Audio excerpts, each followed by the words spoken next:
The year was early 2000 and something, and almost the whole of my dad's side of the family decided to take a trip together to Cherokee, North Carolina. One of his other brothers found a bunch of cabins for rent, all clustered on the side of one of the many Smoky Mountains, and we all decided to get them so we could be close and spend some time together, unlike we ever really had before. Or since. We called it Lowie Mountain for the long weekend. On one of the last nights, Poppy made a big deal about how he wanted us all to get together in Brett's cabin for a special surprise. The adults knew what it was. Us 6 kids didn't. We were told to sit on the floor and wait while Poppy brought out his slide projector, prepared with snapshots placed in his special order. He wanted to show everyone photos of the family trips to Cherokee from my dad's childhood. Before then, I really had no idea they even went on those trips. The slide projector caught my attention. I had never heard anything like it before. The wood paneling, the distinct click-clack of a changing slide, the heat from the bulb, and the whir of the fan were all so new to me. Like elder shaman in caves thousands of years since telling stories of heroes long ago and battles hard fought, my grandfather told us about ourselves. Images slid across a textured white wall, stimulating our imaginations, like the small cave children watching hand-painted figures dance across rock as fire crackled and light flickered. Though it was impossible, those kids felt deep down that maybe the charcoal drawings on the wall really were moving, or that the translucent slides the size of a living room may actually take them back to some age long before their time. It was that projector, those photos, that showed me that going to North Carolina for fall trips, or Disney with your mom as a kid, or air shows with your dad was just what a Lowie does. It told me about my family's past, my heritage, my inheritance, what I needed to do when I had my own kids. I learned that I, too, was obligated to take them to the old sugar mill, the waterfall that takes 30 minutes to hike to, and the Cherokee Casino where they play in the game room while I gamble amongst the thick cigarette smoke. That was the first and last time that Poppy ever showed me his slides, at least in that context, so let me rephrase it then. It was the only time Poppy ever presented his slides to me. I knew of them before, more as an intrigue. They were not viewable on my Video Now or Game Boy SP, so there was no reason to spend any time on them. After the presentation, though, I became obsessed with his photographs, understanding how important they were. It was through that experience that I learned what would be passed on to us kids, what Poppy wanted us to see. But, as I quickly found out, there was still so much that he didn't want us to see. Some of the slides from Vietnam, the black and white photos in the brown box, the letters. When your family tells you about yourself, about them, there's so much that you start to connect with. You naturally think to yourself, oh, Poppy has a lead foot, that must be where I get it from, or wow, Meemaw always has a coffee in her hand, that must be why I'm addicted to Starbucks. We treat these things as our inheritance, almost as if our genetics make us compulsively sip caffeine or to speed, even when we aren't in a hurry. We learn of the things we do because it's just what a Lowie does. But what of the things we don't talk about?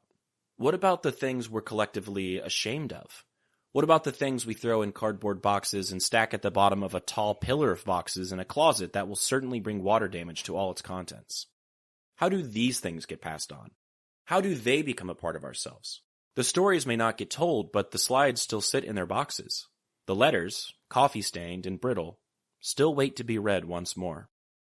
The older I became, the more I learned about my grandfather's struggles. That's probably the best way to put it. His struggles? His alcoholism, his battle with mental illness, his abusive and venomous words, his pride, and his unending commitment to always being a man. The more I learn, the more I think to myself, how much of this have I inherited? Is that why my tongue seems to be the only thing that gets me in trouble? Is that why my dad was always obsessed with making sure I acted like a man in every single teachable situation growing up? Is that why it seems like so many people in my family struggle with substance abuse? How did I inherit these things? Do these struggles get passed on in memory only? In practice? Did they run through his blood, and do they now run through mine? Maybe they're just part of the deal when you accept the slides as your own. There are gaps in the stories we tell ourselves and each other. These gaps are filled only by the imagination.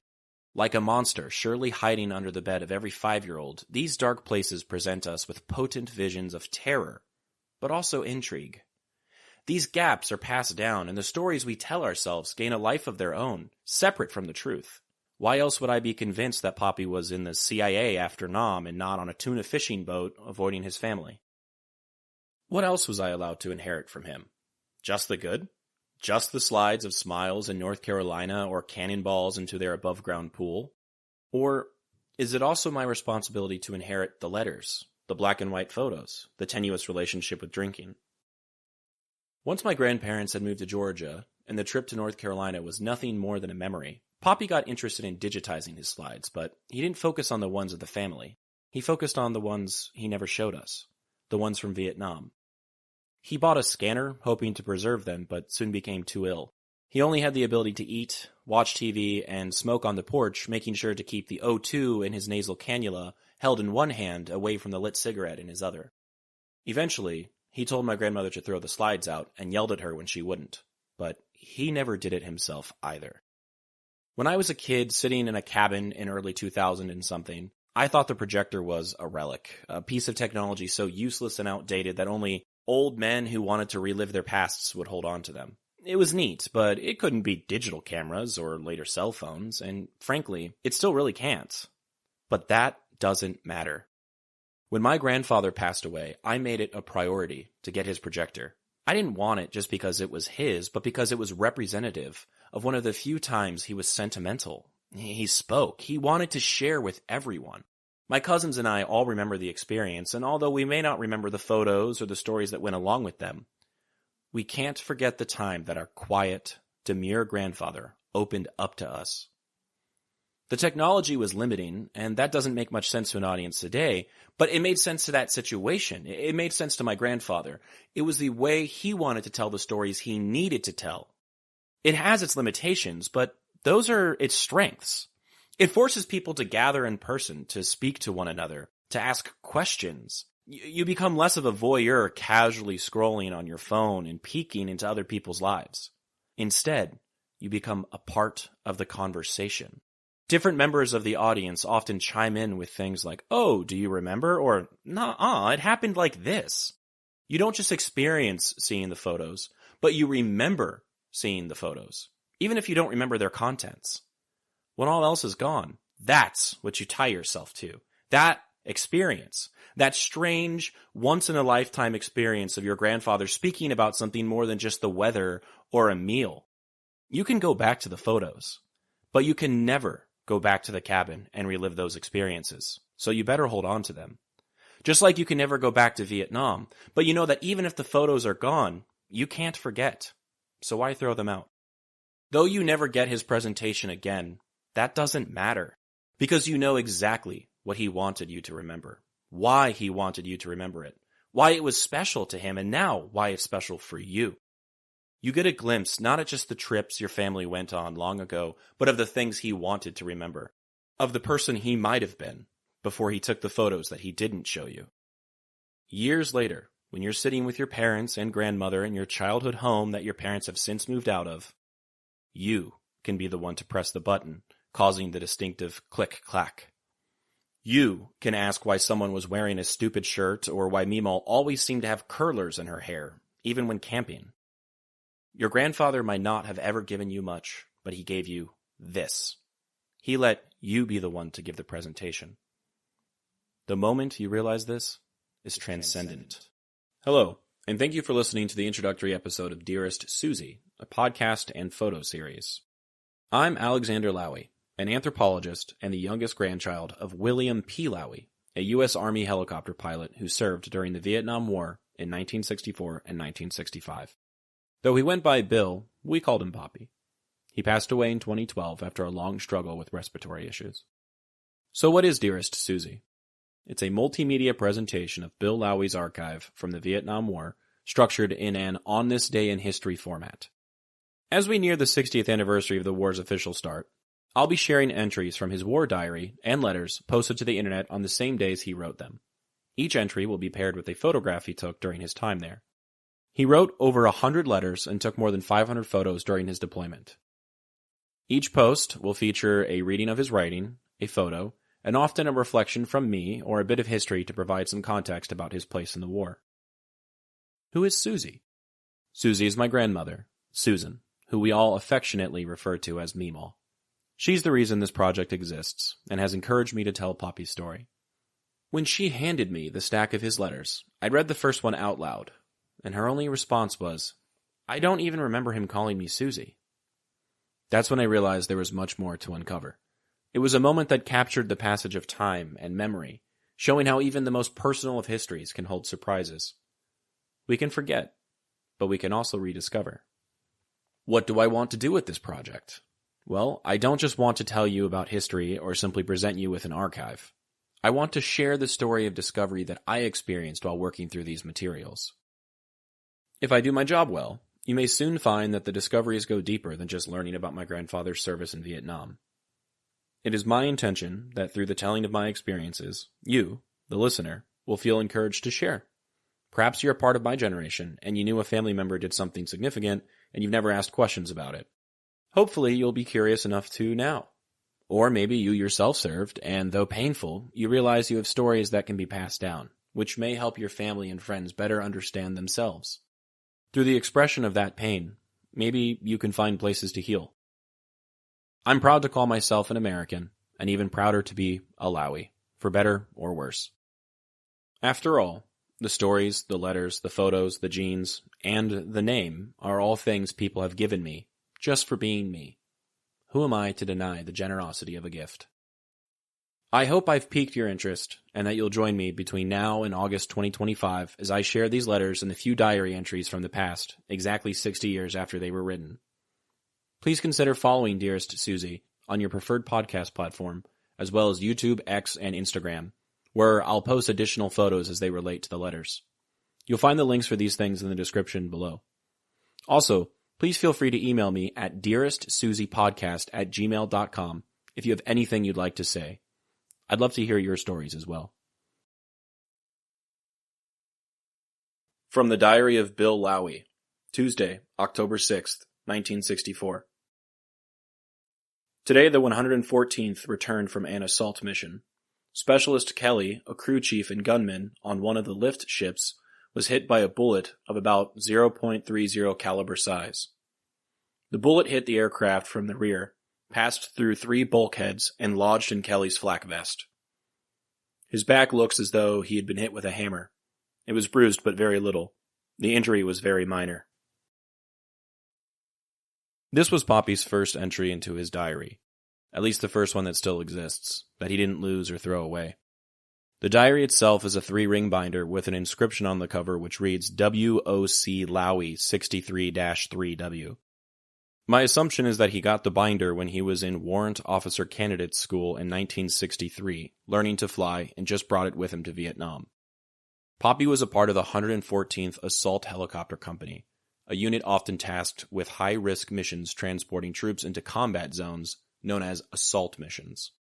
In this case, the mention of Specialist Kelly, a crew chief and gunman, highlights the ever-present danger these soldiers faced. As indicated by most mass media depicting the conflict, helicopters were critical to the war effort in Vietnam, and as such, they were frequently targeted by enemy fire. The Huey has become one of the many unmistakable symbols of the war. If you're interested in learning about how tactics were developed to effectively use this technology, I suggest reading through the first few parts of Lieutenant General Harold G. Moore's famous book, We Were Soldiers Once, and Young. Though much of the book describes multiple perspectives of the Battle of the Ia Drang Valley, there's quite a bit about the 7th Cavalry Unit and how they transition into the Air Cav. Though it is not exactly what the 114th was doing, it might give you some insight into the strategies they developed to remain effective on the battlefield. The fact that Kelly was hit by a .30 caliber bullet demonstrates the constant threat crews were under, even during routine missions. Kelly's flak vest, designed to protect against shrapnel and bullets, likely saved his life. Though the impact was severe enough to leave a deep bruise, the vest prevented a potentially fatal injury. Ballistic armor similar to flak jackets have been used in every major U.S. conflict since the Civil War, but it wasn't until World War II that the armor was given its name, specifically by British Royal Air Force bomber crews who wore the jackets to protect against German anti-aircraft artillery shells. It is certain that a flak vest could not actually stop a .30 caliber rifle bullet on its own. However, one can speculate that since the bullet first passed through 3 bulkheads of the helicopter, it lost enough velocity for the flak vest to save Kelly's life. The language Bill uses in this entry, particularly the way he notes that the injury was very minor, underscores, even so early on, how these life-threatening situations became normalized for the soldiers. Even a bullet passing through an aircraft and hitting a crew member was considered just another part of their dangerous routine. It's a chilling reminder of the everyday risks these men faced. We'll eventually hear Poppy tell about his missions he flew transporting wounded soldiers and civilians, many of whom had much more heinous injuries than Kelly. Given that context, a, quote, very minor bruise may seem trivial. The aforementioned 114th Assault Helicopter Company named themselves the Knights of the Air and consisted of 4 flight platoons. Throughout the duration of the war, these included the White Knights, Red Knights, Cobras, and Lancers. Also, there was the Gold Knight, referred to as the commander, and the Blue Knights, which were considered the, quote, road service. The helicopter company was based in the Vinh Long Airfield, located in the Republic of South Vietnam, from May 1963 to February 1972.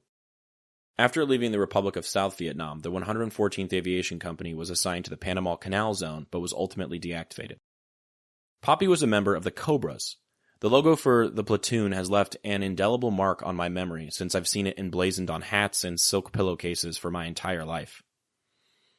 This designation, however, has made it difficult to find information about the platoon, since most often when people are talking about the Cobra helicopters in Vietnam, they are referring to the AH-1, an aircraft that is a member of the Huey family, possessing a designation which stands for Attack Helicopter 1.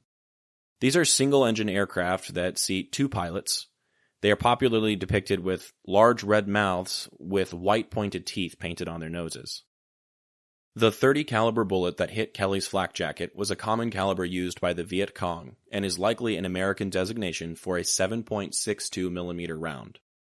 These were typically used in Chinese-built Mosin Nagants, which were based on the Russian versions of the rifle and functioned as sniper rifles, or by the AK-47. The photo I chose for today is the only one that I know for certain that depicts Kelly. You can tell it's him simply by his nameplate on the left side of his chest, which reads Kelly. He's the man on the left, standing with his hands on his hips, watching as another man loaded the M5 armament system. This likely held an M75 40mm grenade launcher and indicates the strong likelihood that this particular Huey pictured was used as a gunship and not for troop transport. From the Diary of Bill Lowie, Wednesday, October 7th, 1964.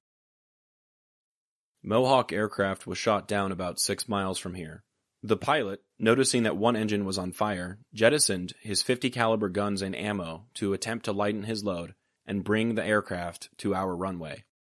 It was soon evident that he couldn't make it, so he and his ARVN observer jumped to safety. Neither of them were injured. The guns then became the big concern.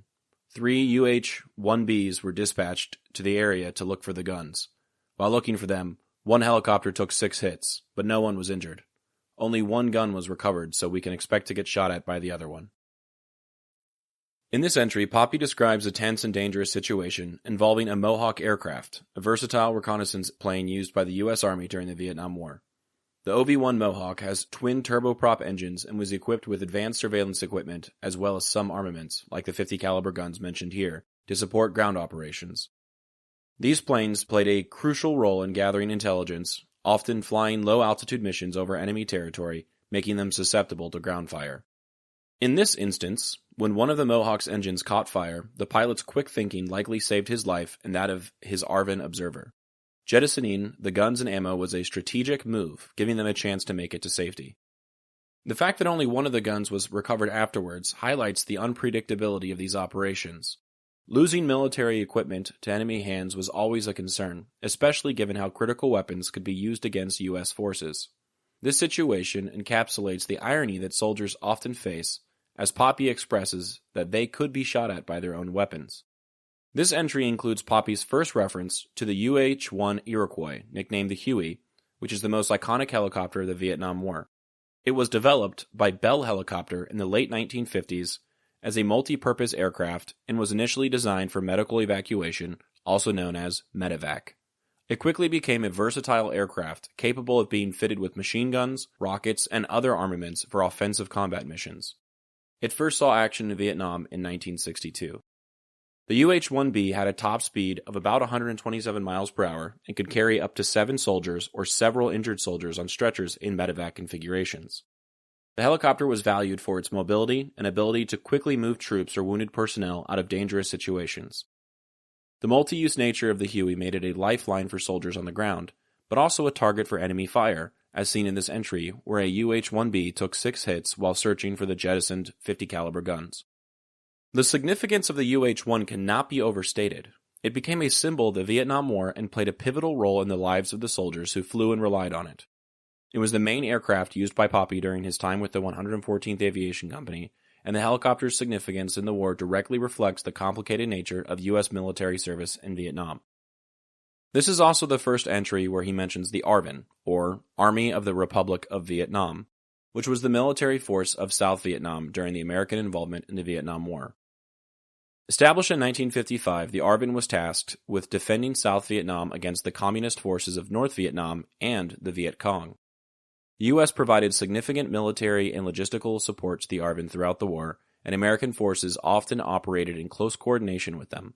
In fact, initially Poppy's official role during his deployment, like all other U.S. forces, was to act as an advisor to the ARVN, training them in military tactics to best defend themselves and maintain their ability for democratic self-determination.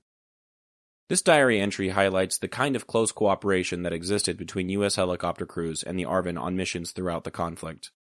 While the ARVN often bore the brunt of ground fighting, they were also used in some air operations like this one, making them key players in the broader war effort. Their presence alongside Poppy's unit underscores the complex, multinational nature of the Vietnam War and the shared risks both forces took during missions. The history of advisors working alongside the U.S. military, particularly in relation to forces like the Army of the Republic of Vietnam, stems from a long-standing U.S. strategy of using military advisors to support and train Allied forces in conflicts abroad. This practice was prominent in the Vietnam War, but has roots that go back further in U.S. military history. The modern use of U.S. military advisors dates back to the early 20th century in the Philippines, but it was formalized and expanded after World War II as the U.S. became more involved in global conflicts during the Cold War. The primary goal of using military advisors was to support Allied or proxy forces in conflicts without committing large numbers of U.S. ground troops. Instead of leading combat operations directly, advisors would focus on providing training, technical expertise, and operational support. The U.S. began sending military advisors to Vietnam in the early 1950s during the French Indochina War. At this time, Vietnam was still a French colony, and the U.S. provided financial and logistical support to the French effort to combat the communist forces led by Ho Chi Minh. After the French defeat in 1954 and the division of Vietnam into North and South, the U.S. turned its attention to the newly formed government of South Vietnam, led by President Ngo Dinh Diem. In 1955, the Military Assistance Advisory Group was established to help train and support the ARVN and other South Vietnamese forces. The advisors were tasked with organizing the South Vietnamese military, training them in U.S. military tactics, and assisting in counterinsurgency efforts against the growing communist threat from the North and the Viet Cong in the South. U.S. advisors embedded with ARVN units at various levels, from small infantry teams to headquarters staff. They provided guidance on tactics, coordinated air and artillery support, and helped with logistics and communications. As we can see from this entry as well as Poppy's experiences more broadly, the advisors often accompanied ARVN forces in routine operations, placing themselves at risk, and were involved directly in combat. One of the central ideas behind this advisory strategy was the Vietnamization of the war effort, with the goal of gradually enabling South Vietnamese forces to carry the bulk of the fight against the communists. U.S. officials hoped that with enough training, equipment, and support, the ARVN could maintain stability without a large-scale American ground presence. Despite their efforts, U.S. advisors faced numerous challenges in working with the ARVN. Language barriers, differences in military culture, and political issues within South Vietnam made the advisory mission complex. Corruption, poor leadership, and low morale among some ARVN units also hindered the effectiveness of U.S. efforts. The ARVN's performance was often inconsistent, with some units performing admirably, while others struggled in the face of the Viet Cong and North Vietnamese Army. As the war escalated, many U.S. advisors grew frustrated with the limitations they encountered. The ARVN was heavily dependent on U.S. support, particularly in terms of air power, logistics, and firepower, and struggled to operate independently. This led to an increasing U.S. military presence, culminating in the official U.S. deployment of ground combat troops in 1965. After several years of serving primarily in advisory roles, U.S. forces took on a more direct combat mission as the war escalated. Even so, military advisors remained embedded with ARVN units. As U.S. ground forces began to withdraw under President Nixon's Vietnamization strategy, starting in 1969, the role of the U.S. advisors became even more crucial. They were expected to ensure that the ARVN could take over primary responsibility for the war effort. The legacy of the U.S. military advisors in Vietnam is complex. While they were instrumental in shaping the ARVN and providing vital operational support, the broader challenges of the war often limited their effectiveness. The collapse of South Vietnam in 1975, after the withdrawal of U.S. forces, revealed the limits and ultimately the failure of the advisory mission. The story of U.S. advisors in Vietnam, including their collaboration with ARVN forces, reflects both the strengths and limitations of the advisory approach in warfare. It was an effort grounded in the belief that local forces with the right training and support could sustain the fight against communism. The advisory mission in Vietnam would shape U.S. military doctrine for decades, influencing later conflicts in places like Iraq and Afghanistan, where U.S. advisors again worked to train and support local forces. As global conflicts seem to be ever expanding, one may ask, to what extent is the U.S. military playing an advisory role to contemporary forces in places like Ukraine, Israel, Syria, and elsewhere across the globe? What combat roles are these advisors serving in other countries, and in what ways are they protecting democracy and other nations' rights to self-determination? The photo I chose for today shows a Mohawk airplane on the tarmac of what is presumably Poppy's base in Vinh Long. To the right of it looks to be an H-34 helicopter. There are palm trees in the background. The grooved concrete in the foreground of the photo provides forced water escape for the runway. From the Diary of Bill Lowie, Thursday, October 8th, 1964. During Thursday night, we were fired at by the VC using small arms. This would not be unusual, except that tonight they were so close they woke just about everyone on the compound. No hits were noted, however. This diary entry, though brief, highlights a harrowing experience of being fired upon by the Viet Cong, also known as the VC, during the night, emphasizing the constant danger and unpredictability faced by U.S. forces in Vietnam. Nighttime attacks were not uncommon, as the Viet Cong often used the cover of darkness to launch surprise assaults, taking advantage of reduced visibility to engage American and South Vietnamese forces. The Viet Cong, officially known as the National Front for the Liberation of South Vietnam, were a communist-led guerrilla force that operated in South Vietnam during the Vietnam War. They played a crucial role in the conflict alongside the North Vietnamese Army, aiming to overthrow the government of South Vietnam and reunify the country under communist rule. Small arms fire, such as rifles and machine guns, served as the primary means of engagement for the VC, who relied on guerrilla tactics to disrupt and demoralize U.S. troops. The fact that the gunfire was loud enough to wake nearly everyone on the compound indicates how close the attackers were, underscoring the vulnerability of the soldiers stationed there. While there were no hits reported in this instance, the experience would have heightened anxiety among the troops, who were already facing the constant stressors associated with serving in war. The Viet Cong strategy relied heavily on their knowledge of the terrain and the element of surprise, which often left U.S. forces feeling exposed. This kind of close encounter served to reinforce the reality of combat in Vietnam, where the enemy was often unseen and danger could arise at any moment. The roots of the Viet Cong can be traced back to Vietnam's colonial history under French rule, which lasted from the mid-19th century until the mid-20th century. The policies of the French colonial government led to the rise of nationalist movements in Indochina. After World War II, Vietnam sought independence from French colonial rule, leading to the First Indochinese War, which took place between 1946 and 1954, which involved the French and the Viet Minh, a communist-led nationalist movement led by Ho Chi Minh. The Viet Minh's victory at the Battle of Dien Bien Phu in 1954 led to the Geneva Accords, which temporarily divided Vietnam at the 17th parallel into North Vietnam, which identified as communist, and South Vietnam, which was non-communist. The Viet Cong emerged in the late 1950s as a response to the U.S.-backed government of South Vietnam led by President Ngo Dinh Diem, whose regime faced widespread discontent due to political repression, corruption, and land reforms that alienated rural peasants. The VC sought to unify Vietnam under a communist government and quickly gained support among the rural population, many of whom were disillusioned with Diem's policies as well as the encroachment of French and U.S. military forces. The VC were known for their guerrilla warfare tactics, including ambushes, sabotage, and psychological warfare. They often operated in small mobile units, which allowed them to strike quickly and retreat before facing a counterattack. They built an extensive network of tunnels and supply routes, particularly the Cu Chi tunnels near Ho Chi Minh City, which facilitated their movements and logistics while evading U.S. and South Vietnamese forces. In addition to military actions, the Viet Cong sought to gain popular support through political mobilization, land reform, and social programs aimed at improving the lives of peasants. They became a symbol of resistance against foreign intervention and played a significant role in the war, participating in a major offensive, including the Tet Offensive in 1968, which marked a turning point in the public perception of the war in the U.S. Their tactics and resilience demonstrated the effectiveness of asymmetric warfare, influencing future guerrilla movements around the world. The photo I selected for today depicts a mess hall or officer club at night. It's one of the few photos we have of the airbase at night and illustrates some of what they did when they weren't getting shot at. Maybe they were having a party. From the Diary of Bill Lowie, Saturday, October 10th, 1964. A UH-1B troop ship went down north of here due to tail rotor failure. Our gunships were dispatched at once. The crew from the downed ship were rescued with no incidents.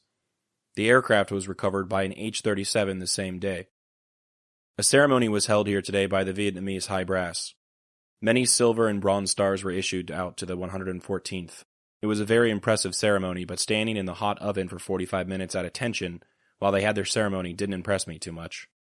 A local supply sergeant was evacuated today to Saigon. No battle injury, however. He stuck a screwdriver in his eye. This entry starts by telling the story of another downed aircraft, less than a week from the first described, illustrating that at a moment's notice in Vietnam, you might always find yourself tasked with a search, rescue, and recovery mission. Quick deployment of nearby gunships ensured the safe rescue of the Huey's crew, while an H-37 Mojave helicopter successfully recovered the downed aircraft later the same day. This incident highlights the ever-present dangers of mechanical failure, which could be just as perilous as enemy attacks. The designers of the CH-37 Mojave took lessons from the Korean War and attempted to meet the military's need for a true heavy-lift platform helicopter. At the time of its debut in 1953, it was the largest rotary-wing aircraft in operation outside of the Soviet Union. Capable of carrying over 20 combat troops, the aircraft's greatest strength laid in its ability to transport vehicles and cargo, utilizing its unique clamshell nose doors for easy loading and unloading. The Mojave was the first production helicopter to incorporate several innovative features, including 5 main rotor blades, a retractable landing gear, and auto-stabilization. Powered by 2 massive 18-cylinder piston engines, each weighing over a ton, the CH-37 had a power-to-rate ratio of about 0.89, which is quite low compared to modern helicopters. The empty weight of the aircraft was 20,800 pounds with a maximum takeoff weight of 31,000 pounds, giving it a useful load of just over 10,000 pounds, without factoring in fuel. This severely limited the Mojave's operational range and payload capacity, making it cumbersome and underpowered. Though the helicopter's size and heavy lift capacity were its selling points, the aircraft simply didn't meet the needs of a rapidly modernizing military, particularly at the start of the Vietnam War. As the 1960s progressed, newer helicopters, like the Huey, powered by much smaller and more efficient engines, quickly surpassed the CH-37 in every operational category, which includes speed, range, altitude, and payload. The CH-53 Sea Stallion, which entered service in 1966, could carry more than 18,000 pounds of cargo and had a power-to-rate ratio of 5.5, far exceeding the Mojave's capabilities. By the late 1960s, aircraft recovery was one of the few niches where the Mojave could actively contribute, but its shortcomings were highlighted by the rapid advancements in rotary wing technology. After its retirement in 1967, the few Mojaves still in service either ended up in museums or were scrapped, never finding a role in civilian life due to their size and cost. The day's other major event that Poppy describes was a formal ceremony in which high-ranking South Vietnamese officials awarded silver and bronze stars to members of the 114th. This ceremony showcased the collaboration between U.S. forces and the South Vietnamese military, but Bill's personal account reflects the less glamorous side of such events, enduring the oppressive heat in full uniform for an extended period. Lastly, the diary reveals a disturbing glimpse into the mental toll that the war took on some of the men. A local supply sergeant was evacuated to Saigon after intentionally injuring himself by stabbing a screwdriver into his own eye. Though not a battlefield injury, This act serves as a stark reminder of the psychological strain faced by those stationed in Vietnam, where the horrors of war didn't always stem from combat. If you can't tell by now, we don't actually get to the Dearest Suzie part of this story for a few weeks. In fact, the first letter Meemaw gave me that Poppy wrote her is from November 30th, which means that from now until then, we will continue to cover his diary. I included the diary in this project for many reasons. It is a personal account he made for himself. He is not trying to hide things from Meemaw to avoid worrying her like he does in some of the letters. The diary was also the first writing of his that I had access to. In fact, we had possession of the diary since his passing in 2012. My dad left it sitting in Poppy's lockbox after he took it from Georgia. It was one of the many things Meemaw wanted to get rid of, so she didn't have to think of Poppy while living alone in their home in the middle of nowhere. Therefore, for years we thought the only written account of Poppy's time in war was this. Also, sorry to spoil it now, but these entries only last for about 6 weeks. After that, he stopped writing to himself. For a long while, the reason he stopped was a mystery. Once I read through the letters, though, the mystery seemed to be solved. I'll let you discover the answer on your own in a few months. When we'd ask him, Poppy would tell us he started keeping the diary because he thought he would one day write a book about his experiences in Vietnam. In fact, years before his passing, he would talk to my mom about her helping him tell his story. But that never happened. Though he didn't get the chance to tell his story, I like to believe that the work that is being done on this project fulfills his dream to get his tale out there. The photo I chose for today depicts soldiers standing at attention during what appears to be some sort of ceremony. They could also be hosting a VIP. They are standing among many state flags of the U.S.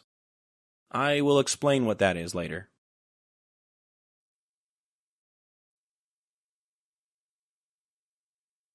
From the Diary of Bill Lowie, Monday, 12 October 1964. Today I got my first chance to see the lower Delta area. I was taken on a 3-hour and 40-minute orientation flight. We stopped at one little dirt strip to get fuel and lunch, and when we landed, a major from MAG met us and asked us to help him replace one of his advisors on an outpost about 20 miles away. So we took the new replacement into a very small village surrounded by large trees. There was only road into the town, and that is where we landed. My only thought during the time that we sat on the ground was that we were surrounded by Viet Cong and that they could open fire on us any time they wanted. Luckily, they didn't. In fact, we were not bothered at all on this trip. One of the most amazing things to me about this area is the fact that the VC control every road and canal. However, no matter where you land, even the smallest areas have JP4 fuel for us. It is hauled in by truck by the Vietnamese civilians. The civilians pay road taxes to the VC, who in turn don't bother them on the roads. So, we are able to get fuel to carry Vietnamese troops out to fight the VC. There had not been one case of a fuel truck being attacked in this area. However, we are all well aware of the fact that the VC could halve our movements at any time simply by stopping the movement of fuel trucks. This diary entry highlights a fascinating and complex aspect of the Vietnam War, the delicate balance between military operations and the local Vietnamese population under the influence of the Viet Cong.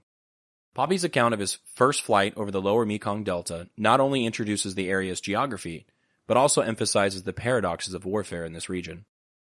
The Delta was known for its dense terrain of rivers, canals, and rice paddies, which made it a difficult area for military operations. The Viet Cong had strong control over this territory, especially the roads and waterways.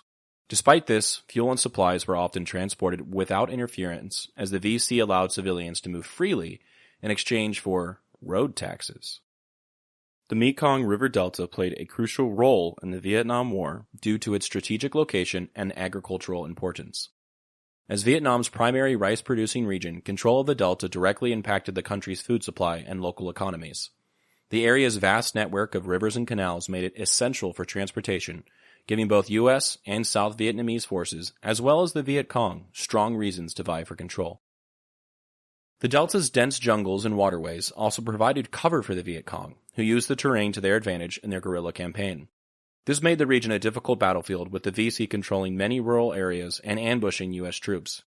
Important locations in the region, such as Can Tho and Mai Tho, served as command centers and bases for U.S. operations, while towns like Ben Tre and Vinh Long were frequent sites of conflict. Despite U.S. military efforts, The VC maintained influence over many areas, especially in the more remote regions like the Ka Mau Peninsula.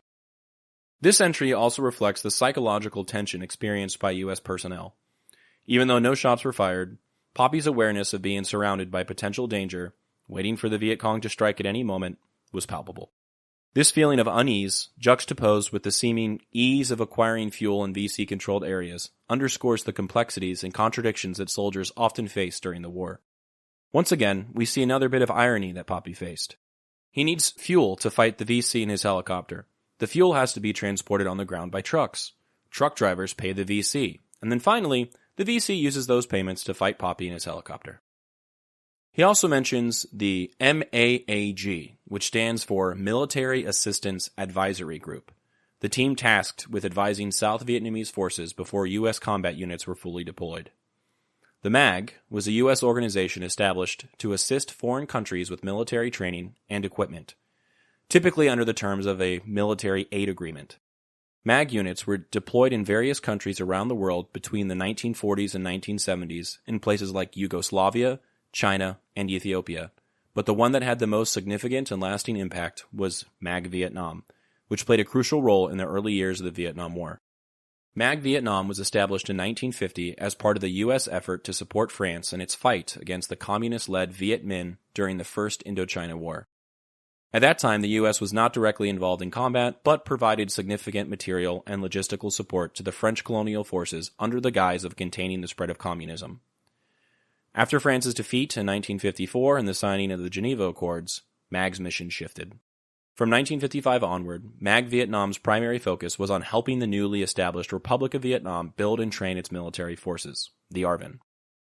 As previously discussed, the goal was to create a strong, self-sufficient South Vietnamese military that could defend itself against both internal communist insurgents and external threats from North Vietnam. In 1961, the Kennedy administration began expanding the size and scope of MAG, increasing the number of U.S. military advisors and providing greater levels of military aid. While it was replaced by MAC-V as the war escalated, MAG's advisory mission set the stage for how the U.S. approached its involvement in the early years of the conflict. The challenges faced by MAG advisors, particularly in dealing with the weaknesses of ARVN and the difficulty of countering the Viet Cong's guerrilla tactics, foreshadowed the larger issues that would later plague the U.S. military efforts during the war. This entry reveals how fragile the operational logistics were during the Vietnam War.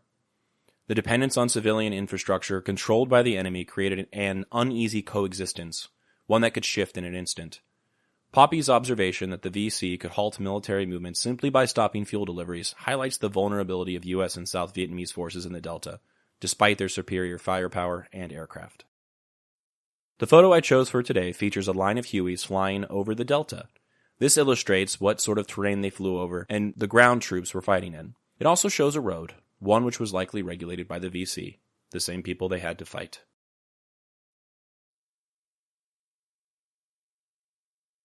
From the Diary of Bill Lowie, Tuesday, October 20th, 1964. Today I spent 5.5 hours flying a specially equipped helicopter for the Psychological Warfare Center. It was equipped with 6 speakers on one side. We had a Vietnamese interpreter on board who talked to the Viet Cong as we flew over their areas.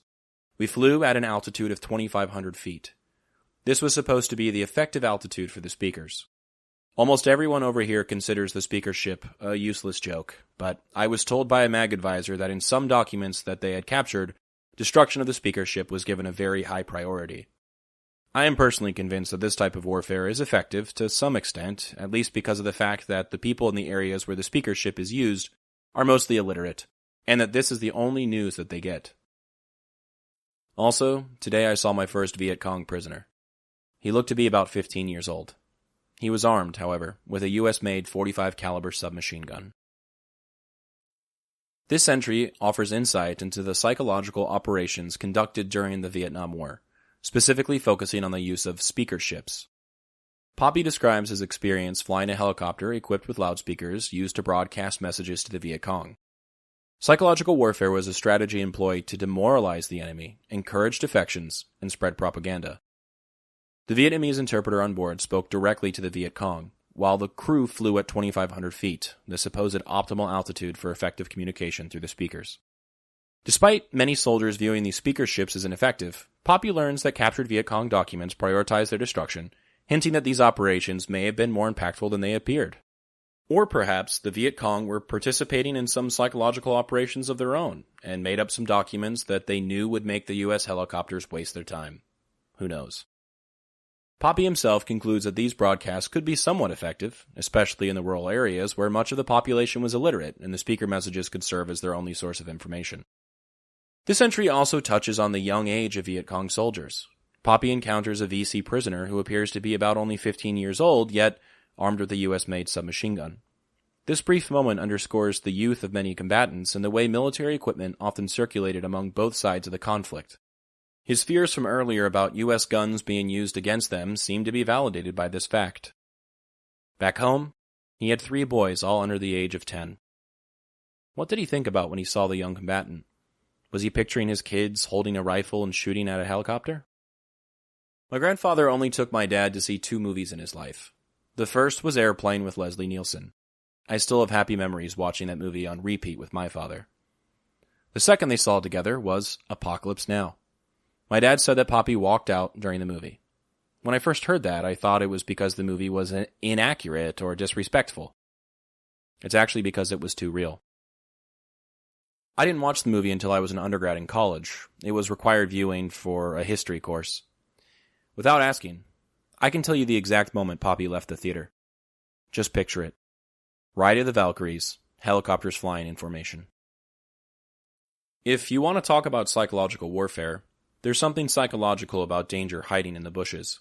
Bullets coming from the trees, children shooting at the front gates of your compound, gunshots waking up the entire base. Mimo told me Poppy couldn't stand certain smells, things like phosphorus, formaldehyde, and sulfur. Flares have sulfur. Would they use formaldehyde when he would transport bodies? He hated the 4th of July, too. Not because of what it stood for, he loved that, but because of the fireworks, the smell, the explosions. My dad told me they moved houses once when he was growing up because the street they lived on celebrated too much. He couldn't take the loud noises anymore. They gave him nightmares. They made him drink too much, though he swore he never had a problem. Sure, Poppy engaged in psychological warfare in Vietnam, but he found ways to entertain himself too. My dad told me that when he went to a reunion for my grandfather, that all the guys joked about how they used to hang a target from the tail of the PsyOps helis. Apparently, the VC used to train exclusively with targets. Put one in front of them, and they'd shoot at it. Poppy would get back to base, and the target would be shot up. Good thing they weren't aiming at the cabin of the helicopter, I guess. Conversely, were they sending a message? Were they saying, we could hit you if we wanted to, but we just want you to get away? The photo I chose for today depicts a man sitting in a helicopter, cutting open a bundle of flyers. I've been told those were PsyOps flyers, that they would drop over villages. When I showed this photo to Meemaw, with this diary entry in mind, her immediate response was, he's in the Air Force. Ever the officer's wife, her gut reaction was to point out the strangeness that the man in the photo wasn't in the Army. This shows the type of personnel that was used for these operations.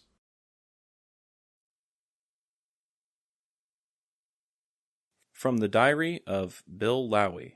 General comments after 1 month. The equipment used over here by the American advisors and support personnel does not seem to be obsolete, World War II surplus as charged. MAG people live as comfortable as could be expected under the circumstances.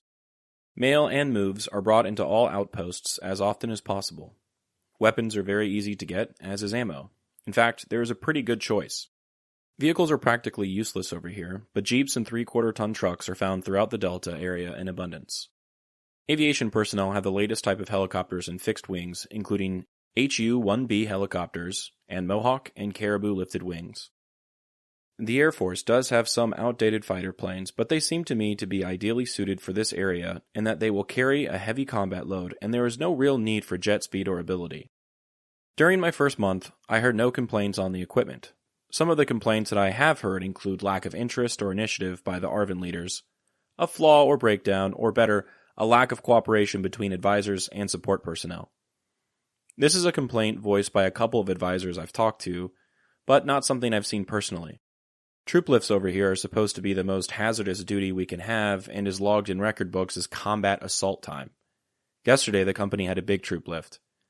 One ship was indeed hit by 2 rounds in the cockpit. No one was hurt. The thing that makes this unusual is that the ship was hit not by the Viet Cong, but by a gunner and another ship who got just a little bit carried away. There is one detail about this area that I think deserves mention. In the town of Vinh Long, which is 2 kilometers from here, there lives a man who is known to all of us as Chu. He runs a house of prostitution in the town. He runs labor gangs, which were used to build our compound. He is well known out here and is, in fact, an honorary member of the Officers Club. He's also a twice convicted communist and will gladly sell you piastres, the local currency, at twice the legal rate. This is a common practice among... And then the page runs out. This entry dives into a broader reflection of Poppy's service after his first month in Vietnam. He offers a unique insider's perspective on how the U.S. military's resources and operations were functioning in the early stages of the conflict. Some of the criticisms levied against the war early on focused on equipment, particularly that it was outdated or ineffective. There were also some claims that American advisors were being sent to Vietnam with World War II-era surplus, but Poppy contradicts these, pointing out that the equipment was up-to-date, well-suited for the environment, and largely effective. For instance, aviation personnel like him had access to some of the latest helicopters and aircraft, which were ideal for the kind of terrain they faced in the Mekong Delta. Most of the complaints were by those on the ground, as he notes, which were not so much about what they had, but more about how things were run. Specifically, he mentions that some of the advisors he spoke with were frustrated by the lack of cooperation between ARVN leaders and American personnel. This wasn't something he personally witnessed, but it's telling that even in the early stages of U.S. involvement, tension and breakdowns in coordination were apparent. These would go on to become much bigger issues as the war progressed. Interestingly, Poppy also touches on the risks of troop lift missions, where he transported soldiers by helicopter into combat zones. Though the pilots flying these missions were still officially advisors, these were officially logged as combat assault time, because they were considered some of the most dangerous duties. These operations were so tense, as we see, that some people on his side even got carried away with what they were doing and fired upon their own people. I'm most interested in the story of Chu, who wasn't just an infamous local businessman in the town of Vinh Long, but also a man with connections to all sides of the conflict. He ran a brothel and also managed labor gangs who worked on American infrastructure. Chu was a twice-convicted communist and openly engaged in black market activities. This blurred line between ally and enemy reflects some key characteristics of the Vietnam War: the murky alliances, double dealings, and local actors who navigated the chaos for survival and profit.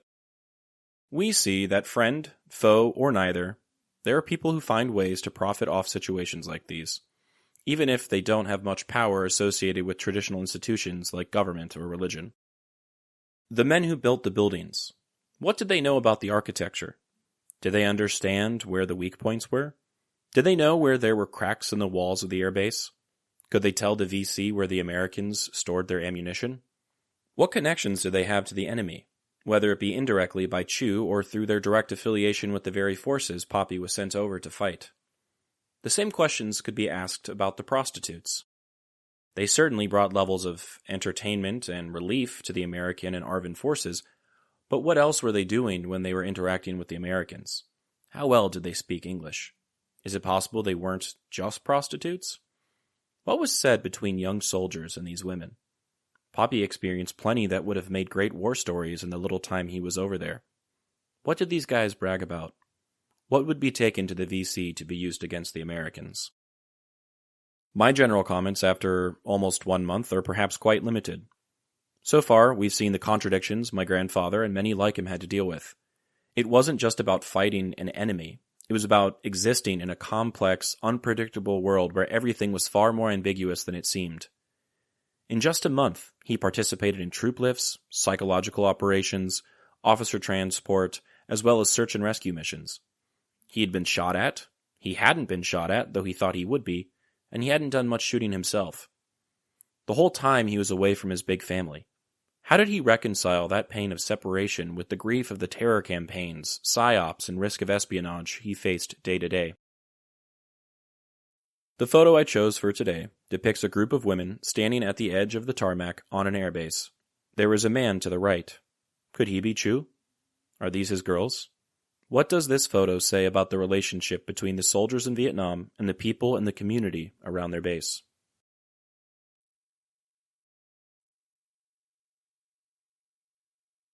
From the Diary of Bill Lowie, Friday, October 23rd, 1964. Today I went on my first real assault mission.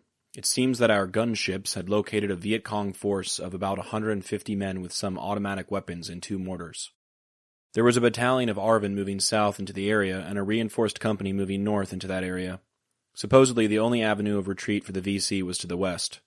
Our job was to land a reinforced company to the west of the VC area, so we moved into the area with our troops. As we were approaching the area, an automatic weapon opened up at us from the left. Hank and I could see the bullets hitting the water directly to our front. Luckily, the gunship saw him about the same time I did, and he fired 6 rockets into that area. That was the last of the only enemy fire that I saw on that mission. We landed our troops in a rice paddy. The water was up to their armpits as they jumped out of the choppers. That particular company of VC was caught in a well-planned vice. But the ARVN troops, with their usual efficiency, let the whole company escape. All the casualties assessed were by our own gunships.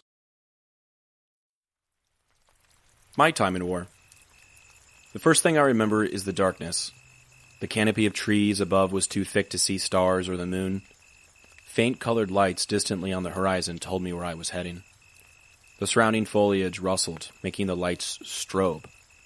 Did the wind cause the movement, or was something else there? It was quiet in the jungle, chirping crickets and rain the only sounds. There was a noise in the distance, of something I'd never heard before.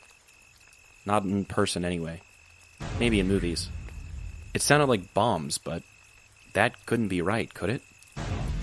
I felt slightly scared, but did not know why.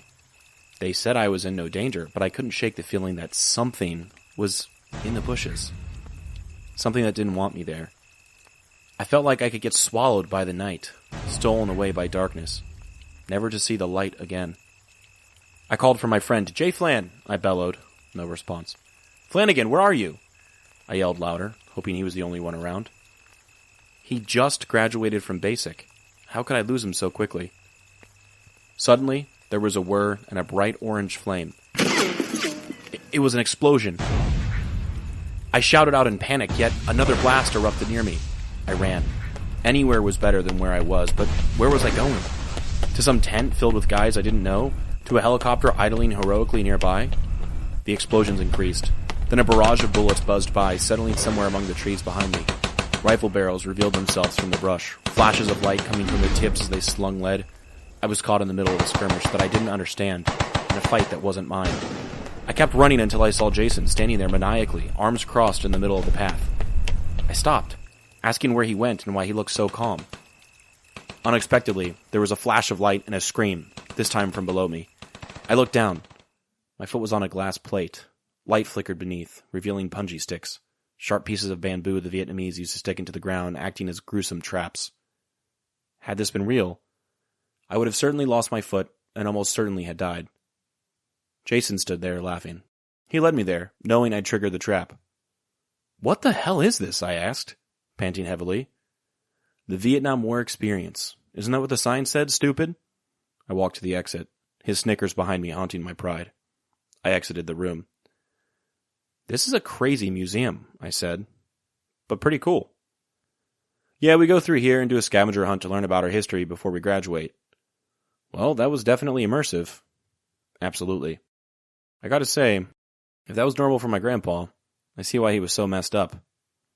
We laughed. I remember the fear and the would-be trauma. Nothing more. Today's entry is really the first entry that details a day that many would believe was typical of a Vietnam-era helicopter pilot. Poppy explains how he goes on an assault mission, transporting a company of ARVN to hopefully cut off a VC retreat. He was the target of automatic weapon fire, since his helicopter was close to the ground, transporting troops, and luckily a gunship saved he and his co-pilot, Hank, by blowing the area up with rockets.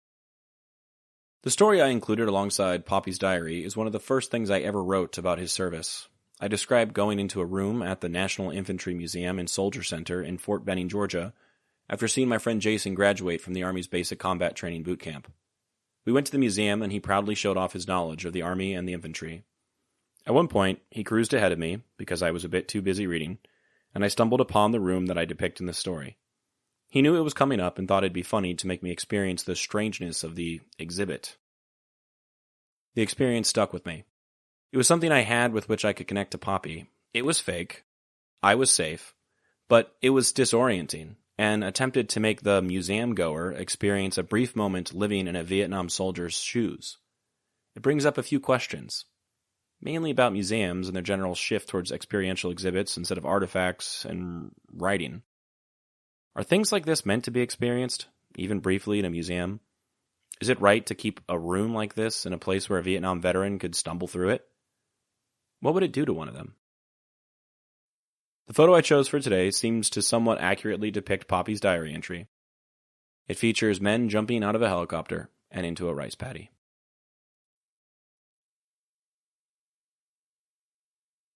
From the Diary of Bill Lowie, Saturday, October 24th, 1964. The small outpost of Dan Pho on the Cambodian border was attacked today by a VC patrol. The water in that area is about 3 feet deep all around the outpost. The VC were able to approach the outpost in sampans and were hidden by the rice. In the firefight that followed, an American captain was captured by the VC and taken over the Cambodian border in a sampan. Our gunships were alerted and rushed to the scene. They were fired on from the other side of the border by 50 cal guns and anti-aircraft artillery. None of them were hit.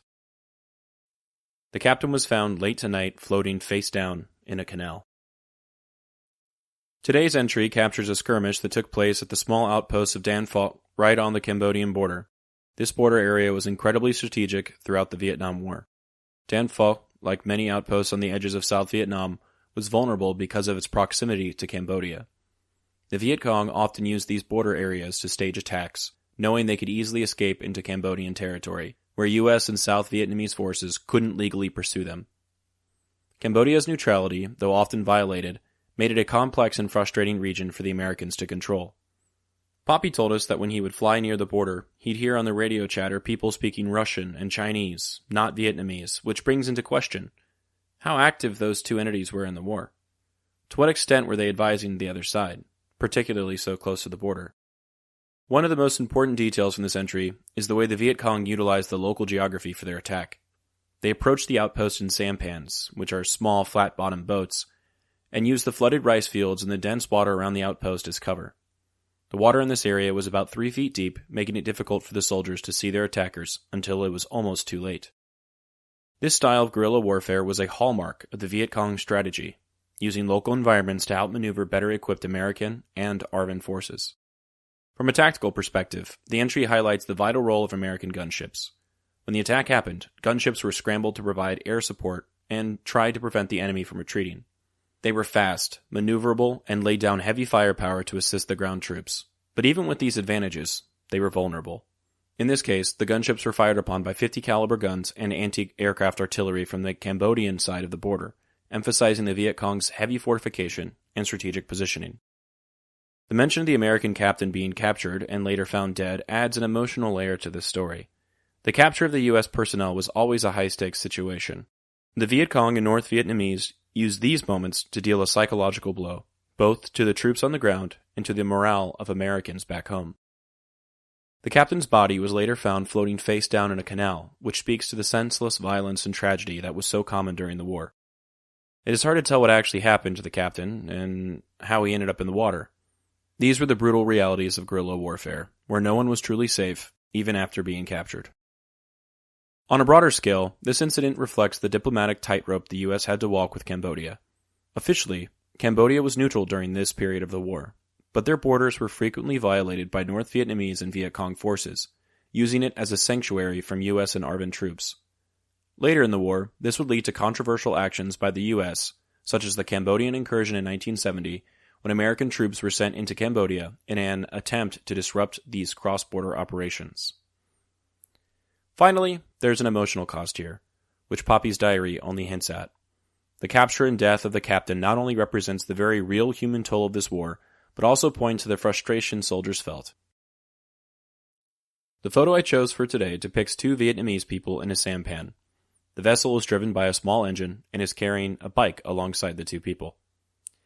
Is it possible these people were a part of the VC, hiding right in front of Poppy? How often did he come in contact with the same people he shot at from his helicopter?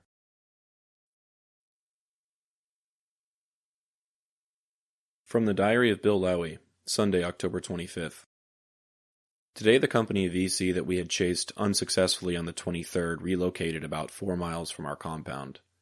We were alerted immediately and carried the same reinforced company of ARVNs to meet them.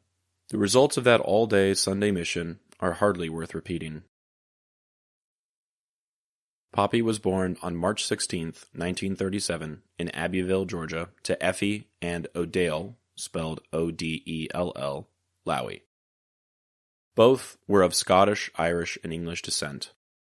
He was the eldest of 7 children, Laverne, James, John, Pat, Brenda, and Pauline. His middle name, Pryor, P-R-Y-O-R, was a tribute to the doctor who delivered him, although when his Social Security card was found a few years ago, it was spelled Pryor, P-R-I-O-R.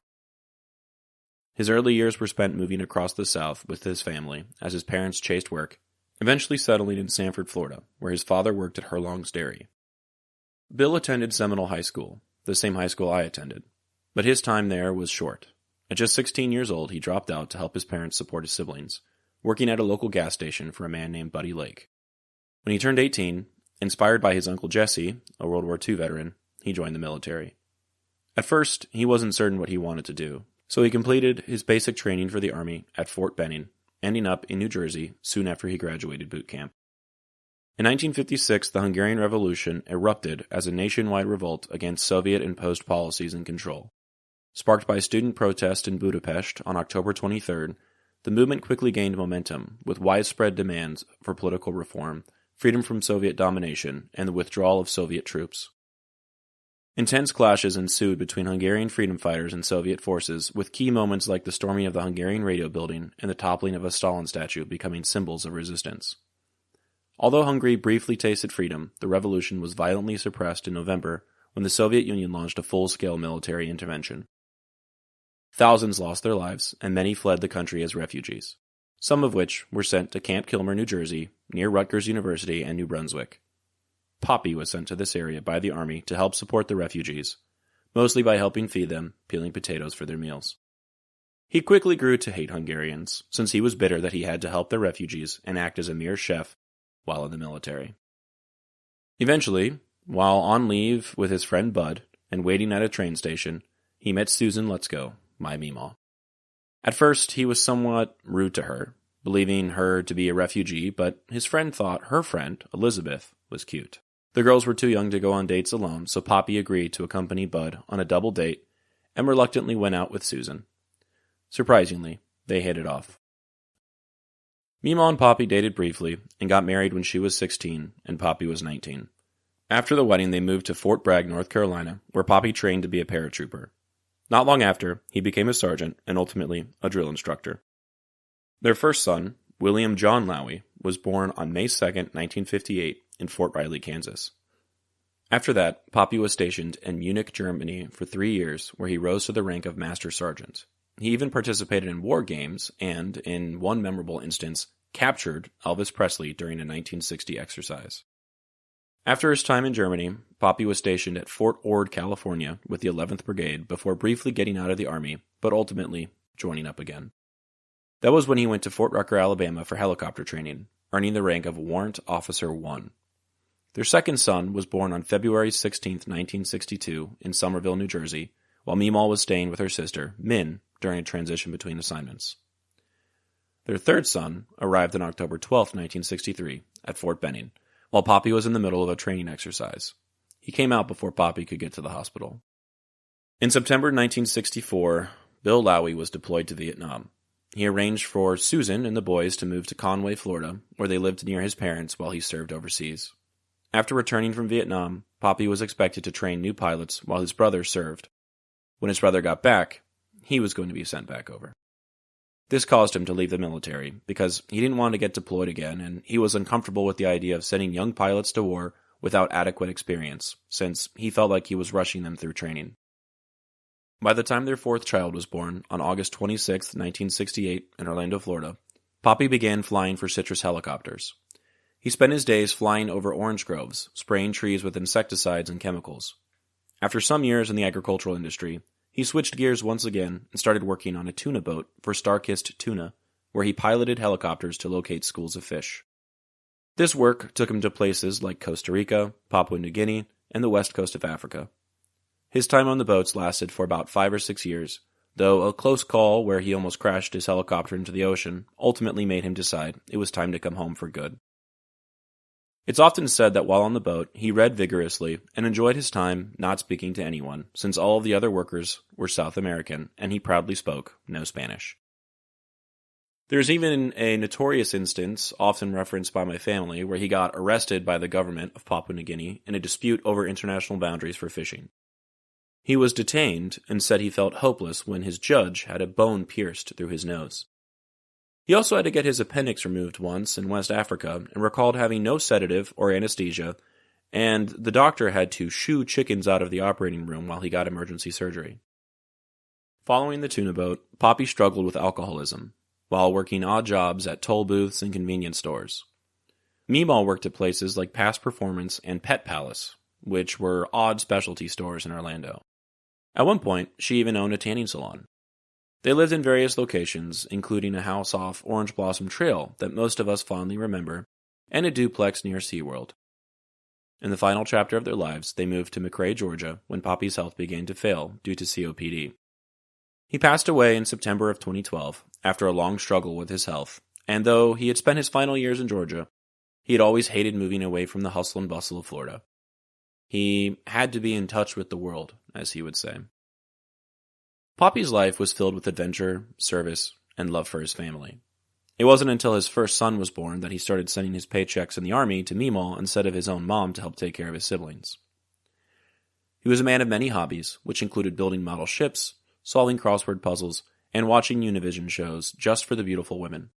He loved Bing Crosby, Dean Martin, and Celine Dion, and every Christmas, the only gift he wanted was an ornament from Things Remembered, knowing the proceeds would go to the Make-A-Wish Foundation. Though he didn't speak much, I always enjoyed being around him. He had funny little quirks like most grandfathers do. I saw him at what might have been his best, at least the best he could have been after he sobered up. I'm thankful I got that. The photo I chose for today depicts Poppy looking at the camera, likely standing in the U.S.-held airfield in Vinh Long. He was 27 in this photograph. I'm 27 today. He's got a lot more wrinkles. Maybe it's the cigarettes. Maybe it's the long life he's already lived. Who knows?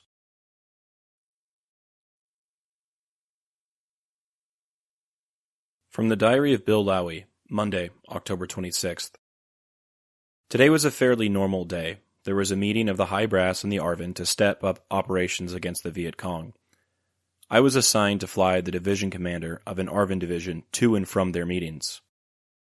The Viet Cong were unusually quiet today. Not even the usual mortar or sniper fire tonight. In Vietnam, the Viet Cong were known for their utilization of guerrilla warfare. The dense jungles of the country provided the perfect cover for ambushes, and the Viet Cong earned a reputation for being invisible fighters, hiding in the thick foliage, sometimes only a few yards away from American or ARVN troops, without ever being seen. This is where the phrase, "Charlie in the trees," comes from. Charlie, a nickname derived from the phonetic alphabet for the Viet Cong, VC or Victor Charlie, refers to their elusive, omnipresent nature in the jungle. U.S. and Allied soldiers would often refer to the enemy as if they were everywhere and nowhere, all at once. The Viet Cong's ability to blend into the landscape made them particularly dangerous.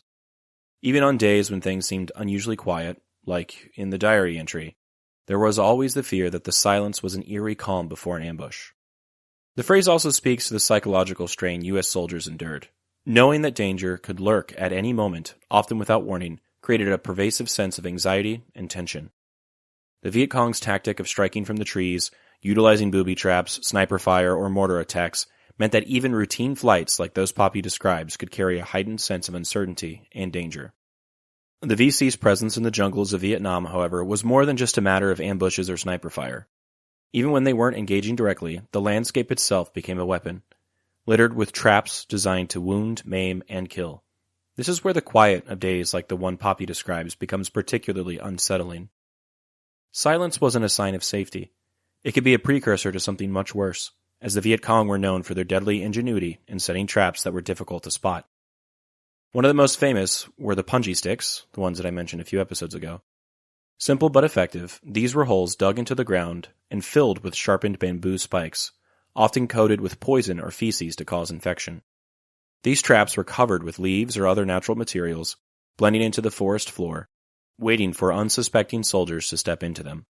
Once a soldier fell into one, the spikes would penetrate their feet or legs, causing gruesome injuries that were sometimes worse than outright death because they immobilized soldiers and required others to assist them, slowing down entire units.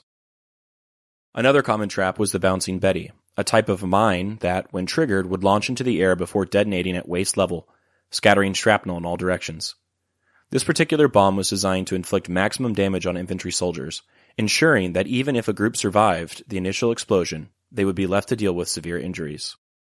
The bouncing Betty, originally developed by Germany during World War I and further refined in World War II, was subsequently adopted and modified by various forces, including the Viet Cong, who used it as an effective anti-personnel mine during the war.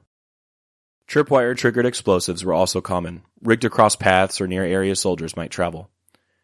The tripwires were often invisible or camouflaged in the thick underbrush, and once tripped, they could detonate anything from grenades to larger charges. These traps were strategically placed in areas where soldiers might feel a false sense of security, such as near their own base camps or along frequently used supply lines. The psychological toll of these booby traps was immense. Soldiers often felt as though the jungle itself was their enemy. Charlie in the trees didn't just refer to the hidden Viet Cong waiting for the ambush, but also to the hidden dangers lurking underfoot. Every step could lead to a disaster, and the knowledge that the traps were everywhere only added to the constant tension soldiers felt, even on quiet days. This type of warfare has been common in American engagements since. Just look at the use of improvised explosive devices throughout the U.S.'s War on Terror. As Poppy mentions in his diary, the Viet Cong were unusually quiet on October 26th, but that quiet could have easily pointed towards something heinous, a landscape rigged with traps and hazards, lying in wait for the next unwary soldier, or an ambush. The photo I chose for today depicts men walking away from a watery bank. What may lie hidden just below the surface of the water? Are there things on the path they are following that are deadly? What are the odds of them stepping on something dangerous? How is that making them feel?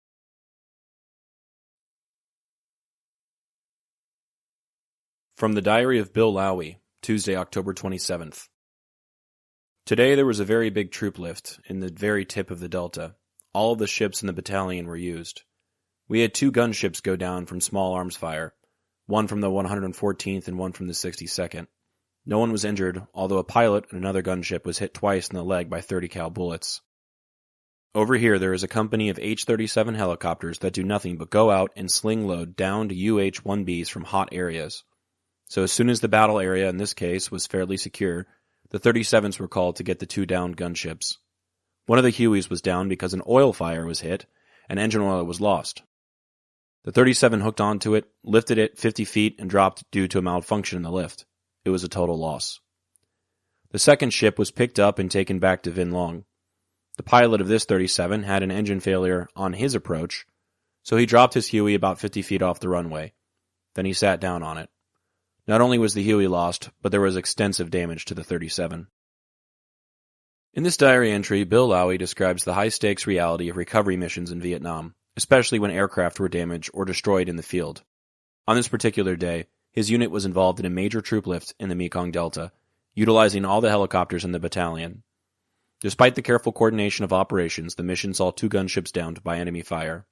Thankfully, there were no casualties, although a pilot from another helicopter took 2 hits to the leg. Speaking of that, Poppy once told us how sometimes he and the other pilots would try to sit on their combat helmets to keep from getting shot from underneath. They knew the helicopters couldn't stand up to small arms fire, but their helmets could. Maybe this entry is when he figured that out. Once the area was secure, a group of H-37 helicopters was called in to retrieve the downed UH-1Bs. However, these recovery operations were not without their own risks. The H-37 crew faced complex challenges in retrieving aircraft, especially when working in the middle of a combat zone. Not only did they have to contend with the volatility of the battlefield, with the constant threat of ambush or further attack, but also the weight of responsibility that came with protecting valuable military assets. Recovery missions were high risk, and these units often had to be highly trained and prepared for anything, One wrong move, or an unexpected enemy sighting, could mean the loss of even more lives. But as Poppy's entry illustrates, mechanical failures could still derail even the most skilled of efforts.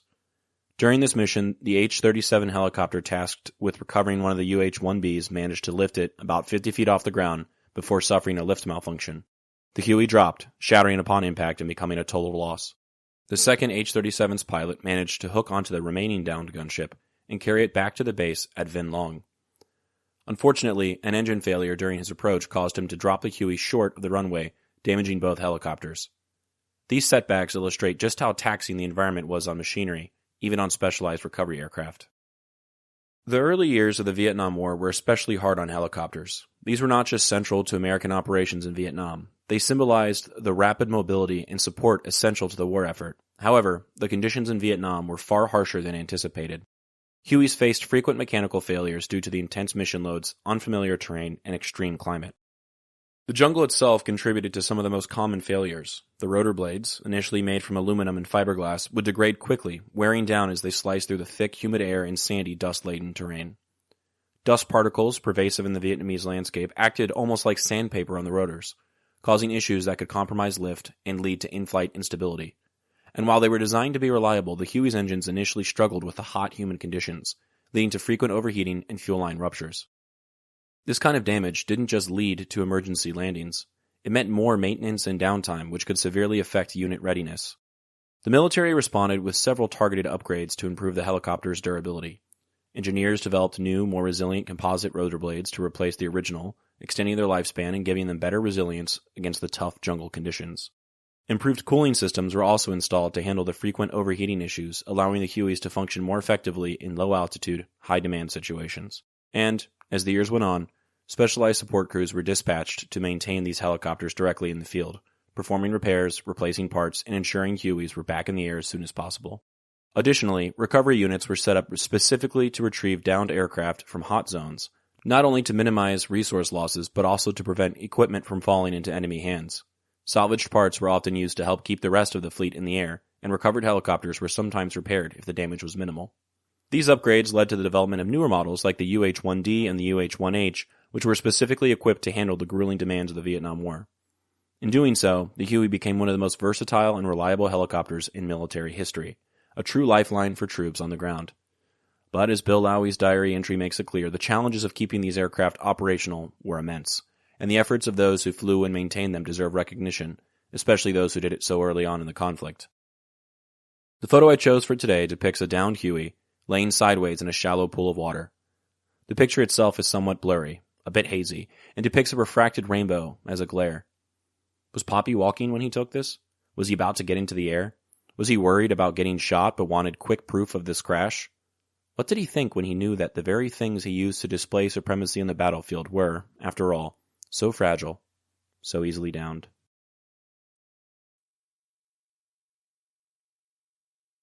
From the Diary of Bill Lowie, Wednesday, October 28th. Today the outpost of Ile Cho was attacked by the VC and another American captain was killed. There were also 4 ARVN troops killed and several wounded. There were no known VC dead. This particular diary entry reminds me of one of the scenes in the middle part of Francis Ford Coppola's Apocalypse Now, when Captain Willard, played by Martin Sheen, goes to a remote U.S. Army outpost looking for information about Colonel Kurtz. There is a particular shot in that scene where Willard is with 3 other men in a trench. They are shooting machine guns, flares, and grenades into the jungle, which is echoing with VC calls to one another. This particular scene is directly inspired by Michael Hare's book Dispatches. Hare's work is considered a work of new journalism, which describes his experiences in Vietnam as a war correspondent writing for Esquire magazine. As a member of the press, Hare was given seemingly free rein to hitch a ride on helicopters or other aircraft and go to any part of the war he wanted to cover. Dispatches is a somewhat complete account of his time over there, focusing on many things he didn't cover while working for the magazine. It can be a bit of a dense read at times, but if you like Apocalypse Now and you're interested, it's worth the read. Outposts such as the one mentioned by Poppy highlight a central challenge U.S. and ARVN forces faced in Vietnam. These were often stationed in remote areas and were logistically challenging to supply and defend, especially when confronted by the Viet Cong's swift and unpredictable attack strategies. Often situated in difficult-to-access regions, small outposts and other military installations were susceptible to enemy forces who knew the terrain intimately and could exploit it to launch surprise offensives. The Viet Cong's tactics here were precise and effective, likely relying on small, nimble units capable of ambushes that would often occur without warning. They typically made full use of local familiarity, both of the terrain and people, moving through dense jungle undetected, frequently managing to vanish back into the landscape after attacking with minimal casualties on their side. For American and ARVN forces, operating out of isolated outposts made reinforcement difficult. Even when help was requested, nearby resources might be limited, and dense terrain or distance further slowed response times. There are only so many people you can fit into a Huey after all. The strategic choice to maintain these outposts came with heavy risks. Although they provided a foothold to monitor Viet Cong activity in certain regions, they remained vulnerable, and losses were high. This environment wore on U.S. soldiers psychologically. Every day, on an outpost, men enduring the high level of unpredictability, wondering if or when the next attack would come. What I find most interesting about this particular entry is that, from what I can find, there wasn't a place that the Army had an outpost in that was called Io Cho. Perhaps Poppy's handwriting is bad here, and I misunderstood it. Perhaps it had a different, official designation that had nothing to do with that name. This misunderstanding adds a level of interest to me and makes it even more like Apocalypse Now. Captain Willard also found himself in an unnamed outpost on the edges of war, fighting in a harsh battle and taking casualties. How universal was this experience for the men who fought over there? This unknown outpost also serves as a reminder that with this sort of archival work and analysis, there may always be questions. Some may be unanswerable, and that's okay. Life doesn't always provide you with all the answers. Some things may have to live on the frontier, shrouded in mist and mystery, forever remaining unknown. The photo I chose for today depicts ARVN forces in the middle of transporting a wounded soldier in a makeshift stretcher, which appears to be a tarp or poncho. The 6 men are laboriously carrying an injured combatant towards Poppy and his helicopter. From the battlefield, Poppy would have flown to a nearby hospital or airbase with medical personnel who could treat the man's wounds. Though he was not specifically a medical evacuation or medevac pilot, as an operator for Huey, so early on in the war, he was often expected to fly wounded soldiers and civilians to receive medical treatment. Poppy had a series of photographs depicting medical rescues, and none of them depict a wounded American soldier. This forces me to ask, why? What did it say about his relationship with ARVN that he wouldn't mind taking a photo of a wounded Vietnamese man, but not an American? Also, what compels someone to take a photograph in this sort of situation? He was operating a piece of equipment that cost hundreds of thousands of dollars while in a hot zone. What would make him think he had to snap some photos of anything in that sort of situation? What does that say about soldiers in souvenirs?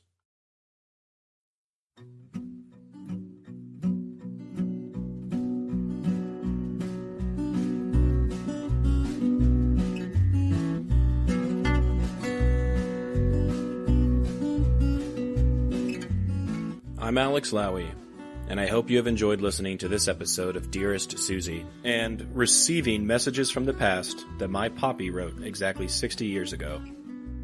I sincerely appreciate your time and interest. Please consider following the podcast on your preferred platform, and if you're enjoying it, I kindly ask that you take the time to rate the show and leave a review. Also, please follow the project on YouTube, X, and Instagram. All likes, comments, shares, and reviews will help grow the reach of this story. The links for these things should be in the description of this episode. Please feel free to email me at dearestsuziepodcast@gmail.com if you have anything you'd like to say. I'd love to chat or to hear about your stories as well. Thank you for listening, and God bless.